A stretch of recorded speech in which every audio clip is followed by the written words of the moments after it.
నన్ను తలకాయ పంపించారు అట్లా కూర్చొని నువ్వే కొంత ఎమోషన్ అవుతున్నావు జర అట్లా ఓకే. అయితే ప్రధానమంత్రి పోస్ట్ పుట్టిందే వాళ్ళ ఇంట్లో. ఆయనకు ఆ ఫీలింగ్స్ ఎందుకు ఉండయి.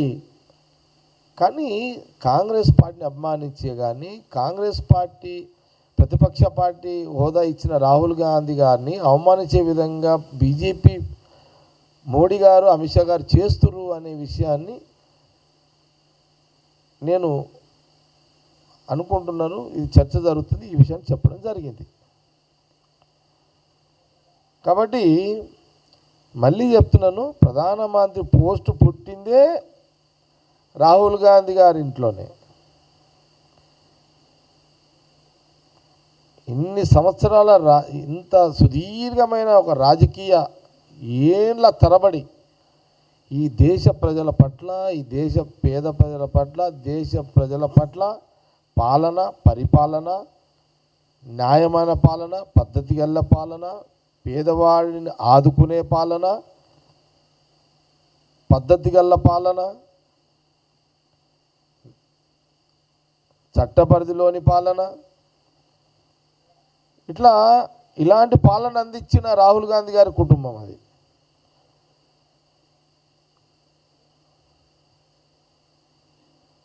రాహుల్ గాంధీ గారికి ఆ ఫీలింగ్ ఉండదు. 3వ వరుస కాదు 5వ వరుస కామన్ మనిషిగానే ఫీల్ అవుతాడు ఆయన. ఏముంటుంది ఆయనకు?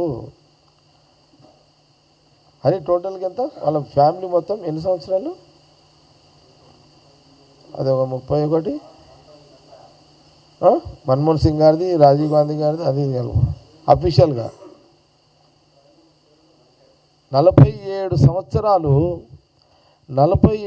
సంవత్సరాలు రాహుల్ గాంధీ గారి కుటుంబము ప్రధానమంత్రిగా ఈ దేశ ప్రజలను పాలించిన చరిత్ర.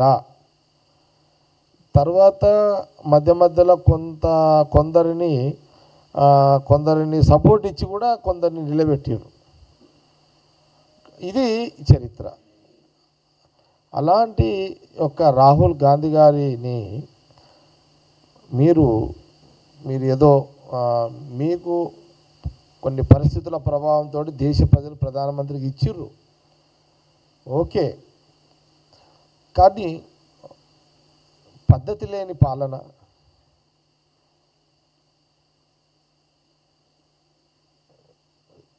స్పష్టంగా కనబడుతుంది నిన్నటి సందర్భంలో. రాహుల్ గాంధీ గారు, ప్రియాంక గాంధీ గారు. రాహుల్ గాంధీ గారు ఒకందుకు రాహుల్ గాంధీ గారి యొక్క ఆలోచన, వారి మాట, వారి ప్రవర్తన, వారి తీరు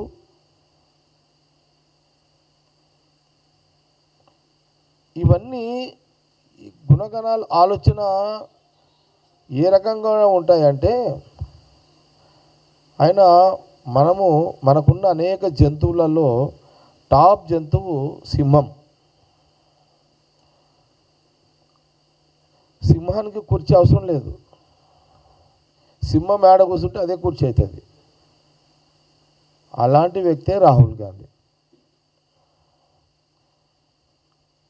మోడీ గారు కుర్చీ మీద కూర్చుంటేనే ప్రధానమంత్రి, కుర్చీ లేకపోతే మోడీ గారు. కానీ రాహుల్ గాంధీ గారు ఎక్కడ కూర్చుంటే అదే సింహాసనం, సింహం లాంటి. అందుకే అన్నారు రాహుల్ గాంధీ. అది ప్రియాంక గాంధీ గారు. మన పార్లమెంట్లో చూసినాం, చాలా శుతిమెత్తగా, తీయగా, నవ్వుతూ, పలకరిస్తూ ప్రధానమంత్రిని మర్యాదపూర్వకంగా, పద్ధతితో, ఎవరిని మనసొప్పియకుండా రూలింగ్ పార్టీ బీజేపీని పార్లమెంట్లో వేటాడింది. ఏ రకంగా? పులితీరు వేటాడింది ఆమె. పులితీరు వేటాడింది వాళ్ళని. రాహుల్ గాంధీ ఒక సింహం లాంటి వ్యక్తి అయితే